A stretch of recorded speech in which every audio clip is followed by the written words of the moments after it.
শুভ সন্ধ্যা বন্ধুরা, আজ হলো 18 নভেম্বর, বাংলা 2 অগ্রহায়ণ সোমবার। আজকে সন্ধ্যার বিশেষ বিশেষ গুরুত্বপূর্ণ সংবাদগুলি হলো, যদি আপনি একজন গাড়ির চালক হয়ে থাকেন তাহলে আপনি এই কাজটি কখনো করবেন না।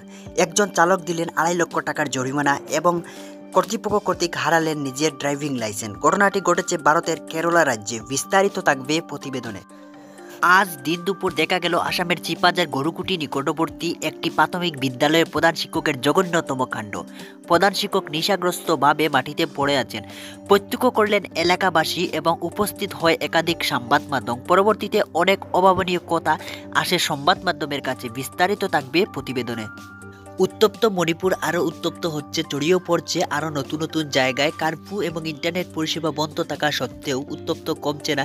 বিস্তারিত থাকবে প্রতিবেদন। আবারও শিলচরে ঘটল একটি মর্মান্তিক সড়ক দুর্ঘটনায় গুরুতরভাবে আহত 2। বিস্তারিত প্রতিবেদনে যাওয়ার আগে আমাদের চ্যানেলটিকে সাবস্ক্রাইব করুন। ভারতের কেরালা রাজ্যের একটি অ্যাম্বুলেন্স রোগী নিয়ে হাসপাতালের উদ্দেশ্যে যাচ্ছিল।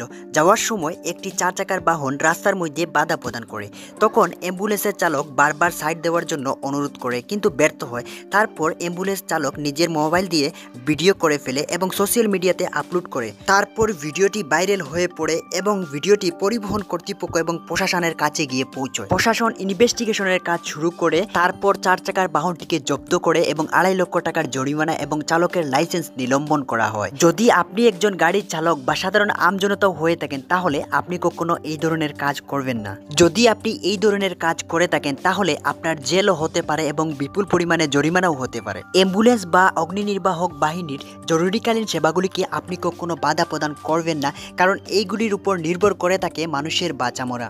আজ আসামের চিপাজার গরুকুটির একটি প্রাথমিক বিদ্যালয়ের প্রধান শিক্ষকের জঘন্যতম কাণ্ড সামাজিক মাধ্যমে ছড়িয়ে পড়ে। 2 নং গাটরাক প্রাথমিক বিদ্যালয়ের প্রধান শিক্ষক রোহিত চন্দ্র দাস নেশাগ্রস্তভাবে প্রত্যক্ষ করেন এলাকাবাসী এবং পরবর্তীতে একাধিক সংবাদ মাধ্যমের কাছে তুলে ধরেন। সাংবাদিকের সম্মুখে একাধিক অভিযোগ আসে প্রধান শিক্ষক রোহিত চন্দ্র দাসের। স্কুলের সহকারী শিক্ষকরাও অভিযোগ, প্রধান শিক্ষক নিয়মিত স্কুলে যান না এবং ছাত্রছাত্রীদের নিয়মিত পাঠদানও করান না। আর যদি তিনি যান তাহলে নেশাগ্রস্তভাবে বিদ্যালয়ে যান। দেখার বিষয় হলো শিক্ষা বিভাগ কি পদক্ষেপ নেবে। তাছাড়া আরও একাধিক প্রশ্ন ফুটে উঠছে জনসাপেক্ষে।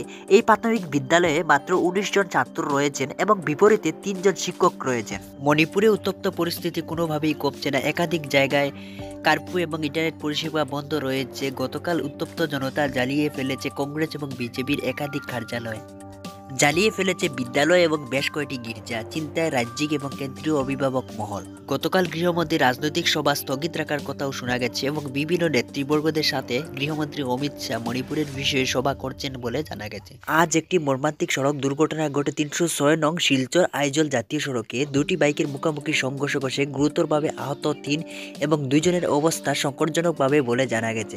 স্থানীয়দের মতে ঘটনাটি ঘটেছে একটি অল্টো ওভারটেক করার কারণে। বন্ধুরা, এই হলো আজকের গুরুত্বপূর্ণ সংবাদ। পরবর্তী আপডেট পেতে আমাদের চ্যানেলটিকে সাবস্ক্রাইব করে রাখুন।